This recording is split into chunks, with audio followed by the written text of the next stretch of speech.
Hi, I'm Laurie Morrison, and I'm going to read you the first chapter of my novel, Up for Air. Chapter 1. The loudest kind of quiet filled the classroom. Pens scratched paper, erasers squeaked, and desk legs groaned as the clock on the wall tick, tick, ticked. Faster and faster it seemed, even though Annabelle knew that was impossible. She was almost out of time. And the thing was, she got extra time. She and the 4 other 7th graders with learning accommodations got 45 minutes longer than the rest of the kids, who'd already pushed in their chairs and turned in their exam booklets and burst into the hallways to celebrate the start of summer. But 45 extra minutes didn't do Annabelle any good when her brain had gone as hazy as the harbor on a foggy day. She ran her fingertip across the skinny blue lines in the booklet where she was supposed to be rating her essay. The essay that counted for 25% of the history exam grade, as Mr. Derrickson had told them over and over. She traced 1, 2, 3 lines across the page and wished she were staring down at the thick black lines along the bottom of the pool. She didn't need those black lines to guide her from one end of the pool to the other anymore. Her body always stayed straight, and she knew exactly how many strokes to take before it was time to flip underwater and push off the wall, propelling herself back the other way. But she still liked knowing they were there, as familiar as everything else about swimming.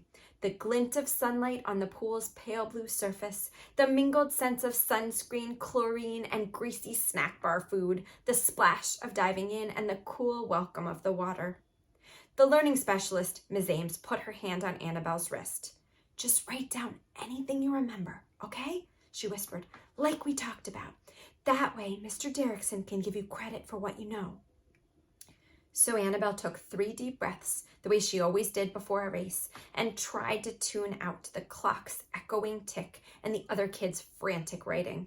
She managed to fill up half the page, but she knew exactly what Mr. Derrickson would do when he read what she'd written. He'd scrawl question marks in the margins with his green pen. He'd write "irrelevant" and "please answer the question" and "where is your thesis?" She flipped through the rest of the test. All those multiple choice questions with all those choices that sounded right. The fill-in-the-blank section Mr. Derrickson had insisted was easy peasy, automatic points for anybody who's studied at all. Right. "Okay," Ms. Ames said from the front of the room. "Put your pens and pencils down, please, and congratulations, you're officially done with 7th grade." 2 kids whooped and high-fived each other. Annabelle looked at the essay she'd barely started, barely holding back tears as she gathered up her things. She managed to echo Ms. Ames's "have a good summer" before stumbling into the hallways that had emptied out almost an hour ago, when Mia and Jeremy and everyone else had all gone to lunch without her. The other 4 extra time kids were all boarding students, so they told Annabelle they'd see her at middle school closing ceremonies and headed to the cafeteria or the dorms. Annabelle pushed open the side door, stepping into the bright June sunshine. She gulped in the island air, a little bit salty if you really paid attention, even this far from the ocean.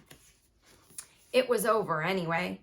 7th grade was finally done, and summer stretched out ahead of her, full of adventures with Mia and Jeremy and summer swim team practices at the pool, where most of the kids didn't go to the academy, and she got to be Annabelle, the star butterflyer, not Annabelle, who could never finish her work on time at school. Mom's car was waiting at the curb, and she rolled on the window. "Belle, how'd it go? Honey, did we study the right things? Did you feel ready?" "I'm never ready for Mr. Derrickson's tests." Annabelle plopped down onto the hot front seat, tossed her things on the floor, and slammed the door closed. Mom's eyebrows folded in, forming that tiny worry line right in the middle. That was how she used to look at Dad back when things got really bad. And it was how she looked at Annabelle now way, way too often. "Well, you worked so hard," Mom said. "I'm sure all that effort paid off." Then she nodded, as if she could nod those words into being true. She patted Annabelle's knee and reached up to grip the steering wheel, her silver bracelets clinking. Mitch had given her one of those bracelets for each of their wedding anniversaries. She had 3 so far, and she wore them all the time. "Where to?" she asked as she pulled away from the curb. "My next meeting isn't until 2. We could go out for a special lunch. Do you want to call Mitch to see if he's free? I know he'll want to celebrate with you too."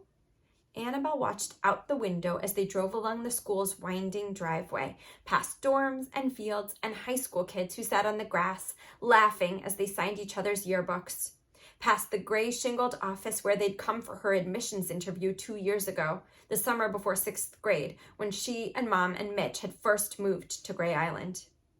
The academy was a boarding school, mostly, for 6th to 12th grade students from the mainland. But Mom had read on their website that they strive to be a community school and set aside financial aid for qualified day students who live on the island. So she'd filled out an application for Annabelle, and somehow Annabelle had gotten in. Because barely any other island kids had applied, probably, because most island kids thought everybody at the academy was snobby. "You must be hungry, huh?" Mom said. She was, but if they went out to lunch in town, Mom and Mitch would know everybody, and everybody would ask about school, because that's what everybody always asked about. And anyway, after this morning, her whole body ached with the need to swim. "Actually, can you drop me off at the pool?" she asked. "I can eat there." "But you don't have practice today," Mom pointed out. "Yeah, but we did yesterday," Annabelle reminded her, as if she needed to be reminded. "And I really need to swim today since I skipped it." Mom had made Annabelle stay home from summer team practice to squeeze in a few more hours of studying. Not that those extra hours had done any good.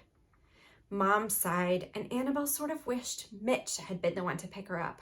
Mitch would have agreed to take her to the pool in an instant because he got it, how important it was for Annabelle to train, how good she was, and how great she could be.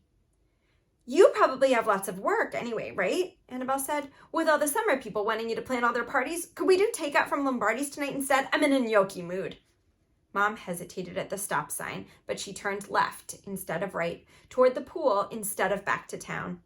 Annabelle's shoulders relaxed for the first time since she'd sat down to start her test that morning. "All right, Belle, you deserve to celebrate how you want. The pool and Lombardi's it is." Mom probably wouldn't feel that way if she'd seen how little Annabelle had written for her essay, but Annabelle kept her mouth shut and watched all the giant vacation homes they passed, mostly occupied again now that summer was finally starting. When they got to the pool, Mom said the same exact things she always did, to be safe and reapply sunscreen and drink plenty of water. Then she leaned over to give Annabelle an extra tight, extra long hug. "I'll come back to get you after my 2:00 meeting," she said into Annabelle's ear. "And hey, I'm proud of you no matter what. You know that, right?" Annabelle nodded as she pulled away from Mom's hug and then stepped out of the car. But did that even count? The kind of pride you didn't have to do anything good to earn? So that's chapter 1, and I hope that you will read the rest of Up for Air, which is a story about competitive swimming and changing friendships and finding your place and figuring out what makes you feel good about yourself and where you really fit. Thanks so much and happy reading.